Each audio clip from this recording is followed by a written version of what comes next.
Gyntaf chi gethin llongyfarchiadau mawr ar nos Sadwrn diwetha. Nes i wneud yn arbennig o dda. Be oedd ti'n meddwl o sylwadau'r beirniaid? Wel, oedd e'n eitha anodd i gymryd ar y noson. Ar ôl mis o ymarfer yn galed, a dwi'n meddwl yn galed, a wedyn wneud y perfformiad gorau ni'n meddwl ni'n gallu wneud ar y noson, sefyll o flaen 4 beirniaid, a nhw gyd yn gweud pethau negatif, heblaw am len oedd yn eitha neis. Ond chwarae teg, ges i adre ar ôl y noson, gwylio'r rhaglen, a wnaeth Camilla texto fi hanner awr 2 bore yn gweud, yn credu bod fi'n cytuno, oedd y danson oce, ond mae angen gwaith ar y perfformiad, a dwi'n cytuno, dwi'n meddwl. Wyt ti wedi gweithio ar dy yn ôl Arlene hip action di? Hip action, passion a tan. Dyna'r pethau fi rwy'n gweithio ar yr wythnos yma. Fi'n credu bod hi'n iawn. Oedd e'n eitha saff, ond yn gweud bod e'n eitha diogel o ran perfformiad. A dim camgymeriadau. Ond dwi'n gwybod bod angen mwy o hyn, mwy o hwnna, a mwy o hwnna, a gobeithio gael marciau gwell wythnos i fori.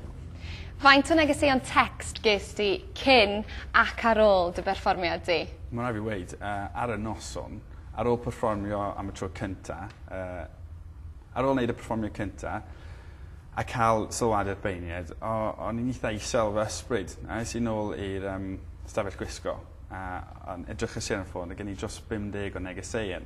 A nes i eistedd yna, jyst darllen nhw, a nath hwnna roi lot o ysbryd i fi fynd nôl wedyn, a ni'n barod i ddawnsio os oedd angen, yn y dansoff, ond diolch byth, oedd dim rhaid i fi. Oedd e'n atgoffi ychydig bach o'r ysgol, mae'n rhaid i weid, Bruce Forsyth oedd y prif athro, a wedyn 4 athro yn rhoi sylwadau. Swn fel gwersi mathemateg, bod yn oll onest, dyna sut oedd y beirniad. Dyna be oedd athro'n yn gweud amdano fi bryd hynny. Ond mae'n eitha brawychus, mae miliynau o bobl yn gwylio. Fi wedi rhoi gymaint mewn iddo fe ar ben Blue Peter. A ni ni'n gutted, really, ond ni wedi cael sylwadau mor negatif. Ond wedi rhoi digon i fi weithio arno ar gyfer y tro nesaf, a fyddai'n barod. Bydde di'n barod, dwi'n siŵr. Ond fel ti'n gweud, ti'n gweithio'n galed iawn ar hyn o bryd. Disgrifio diwrnod arferol?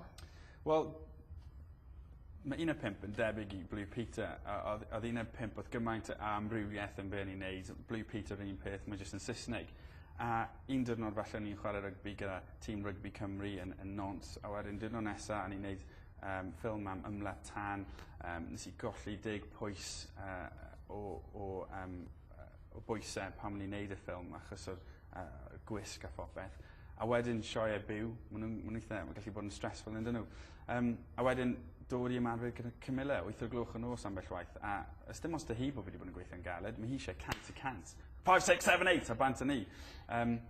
A dyna beth sydd bod yn anodd, oriau hir, ond fi wrth fy modd yn cael y cyfle. Mae gymaint o bobl yn gweithio fi pa mor lwcus ydw i gael cyfle i ddawnsio. Fi'n gwybod ti wrth y fod gyda'r rhaglen. Mae'n greu cael cyfle i ddysgu sut i ddawnsio yn iawn. Ges i drwydded hedfan gyda Uned5 trwy Sialens, anhygol, un o'r pethau gorau dwi wedi wneud, mor anodd i wneud, a fi'n credu bod y dawnsio lan yna. Mae gymaint o bethau i gofio ar yr un pryd, heb sôn am y camau, heb sôn am y perfformiad. Felly mae hwn yn challenge a hanner. Wyt jyst yn gobeithio allai aros mewn am ddigon o wythnosau, i wneud y dawnsio i gyd, a gobeithio aros mewn falle tan dolyg. Ti'n cael lot o sylw ar hyn o bryd, dwyt? Ti wedi cael lot o gynigion i wneud beth eraill? Anhygol, ie. Does dim digon o amser yn yr wythnos i wneud pob dim. Mae yna gynigion am bethau fydde ti byth yn meddwl. A pobl yn ffono hefyd, ar Facebook mae pobl yn dod ymlaen, pobl o ysgol yn gweud pob look, a pobl yn cofio, pobl yn newid enwen nhw achos maen nhw'n priodi.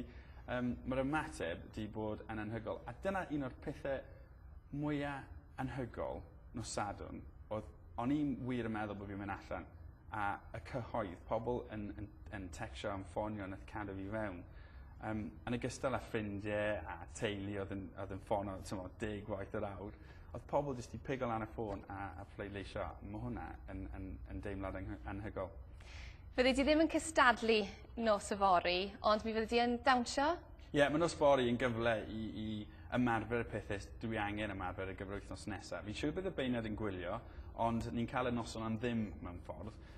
Ond mae'r dawns i wneud fel grŵp y bechgyn i gyd yn gret. Os ni'n gallu perfformio fe fel ni bod yn wneud y mewn fan hyn, byddai'n gret. Gobeithio allan ni ddangos y merched un o da beth. Un o'r pethau sydd wedi syni fi gyda'r dawnsio yw pa mor dechnegol yw dawnsio. Nes i ollwng cymryd wythnos diwetha, a dde ddim yn neis. Oedd yna ddagrau gyda hi. Nes i wedyn ar y dechrau, a wedyn nes i sylweddoli pa mor beryglus oedd e. A ni'n neud lot o lifts eitha cymleth. A mae yn mynd trwy meddwl i, achos fi'n neud y lift yn iawn, ond pan ni'n ychwanegu at y ddawns a mae'n dod ar gyflymder, mae'n eitha brawychus. Ond mae dal yn fyw, dyna'r peth pwysig, a gobeithio fydd i dal yn fyw erbyn dolyg. Mae'n siŵr bod yn bwysig i ti fag i hyder hefyd tra'n neud y dawnsfeydd yma. Union, dyna beth yw e i gyd, ymddiried yn un gilydd. Mae'n rhaid i hi ymddiried yn y fi, os fi'n gollwng i unwaith, falle fydd ddim eisiau gwneud eto. Mae hwnna'n holl bwysig. Ond y peth pwysig yw i dal yn mwynhau yn fawr. Ni'n dal yn cael lot o chwerthin am ba bynnag hyn mae'n para. Ti'n gorfod gadael ni nawr i fynd i rhywle arall? Lle ti'n mynd? Ie, mae bywyd bach yn wahanol y beth yw efallai blwyddyn yn ôl. Dwi offi wneud shoot gyda gylchgrawn OK, gyda Matt, ti'n modd Dino, y ddoi ni'n neud e. Fydd mam yn bles achos mae wrth i bod gyda OK, a mae wrth i bod gyda Strictly Come Dancing, felly mae wrth i bod ar hyn o bryd.